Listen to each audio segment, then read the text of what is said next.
देना चाहता हूँ। मैं दिनेश कुमार कलसन एडवोकेट। मैं रुबास गांव से बिलोंग करता हूँ और मैं कंचन और उनके परिवार का अधिवक्ता हूँ। और मेरा ये कहना है कि जो उस बेटी के साथ इतना घिनौना कृत्य इन लोगों ने किया है, उसको एक षड्यंत्र के द्वारा जलाकर उन्होंने मार दिया है। और उन लोगों को सख्त से सख्त सज़ा दिलाने का हम काम करेंगे। और उन लोगों की यहाँ पे माननीय न्यायालय में उन्होंने बेल डाली है और वो बेल लोअर कोर्ट में खारिज हो गई है और सेशन की हमारी उन पे अपोज करेंगे सेशन कोर्ट में।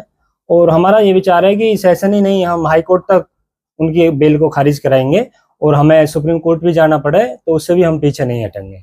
क्योंकि हमारे समाज में जो इस तरीके की घिनौना कृत्य इन्होंने किया है, और जो दो बेटियां हैं, एक बेटी तो हमारे चली गई समाज से और दूसरी बेटी का भी घर बर्बाद हो गया।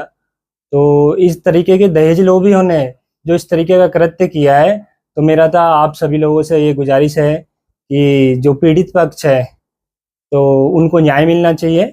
और हम सभी लोग साथी अधिवक्ता हैं और हमारी एक टीम है, हमारी कोर्ट में भी एक टीम है और हम सभी मिलकर उन लोगों को माननीय न्यायालय से सख्त सजा दिलाने का काम करेंगे।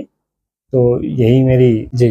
देखो अधिवक्ता स्वतंत्र है और सभी को अधिवक्ता करने का अधिकार है। तो दूसरा अधिवक्ता अपनी तैयारी कर रहा है तो उसके बारे में हम ज़्यादा कुछ नहीं कह सकते, क्योंकि सभी अधिवक्ता अपने अपने क्लाइंट के लिए काम करते हैं। तो ये एक साजिश है, क्योंकि निक्की बोलने की हालत में थी नहीं और ये एक मैनिपुलेट किया गया है, क्योंकि वो उनके ससुराल वाले ही उनके साथ थे और जो भी बयान दिया वो उन्होंने दिया है, ना कि निक्की ने दिया है। और वो जो भी उनको तो एक मर्त अवस्था में थी, जो अधिकतर घर ही जल गई थी और उसको जब हॉस्पिटल ले गए तो बोलने की हालत में नहीं थी। तो ये इन्वेस्टिगेशन का पार्ट है, ये इन्वेस्टिगेशन अधिकारी है, हम लगातार उनके संपर्क में हैं और वो अपना जो भी इन्वेस्टिगेशन है वो कर रहे हैं। हमें उन पर पूरा विश्वास है, वो सही बात है, उसी को उसमें दर्ज करेंगे। ये सब मैनिपुलेट किया गया है और इस तरीके की कोई नहीं थी, क्योंकि एक षड्यंत्र के द्वारा, सभी लोगों ने एक षड्यंत्र के द्वारा उस बेटी की निर्मल हत्या की गई है। और ये सब अफवाह है कि बाहर है भीतर है, ये सब इन्वेस्टिगेशन का पार्ट है।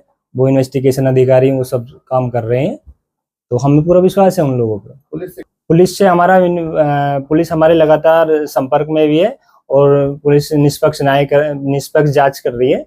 और हमारा तो यही है, पुलिस अधिकारियों से, आला अधिकारियों से भी हम मिले थे तो उनसे भी हमारा यही प्रयास रहेगा कि जो दोषी है उनके खिलाफ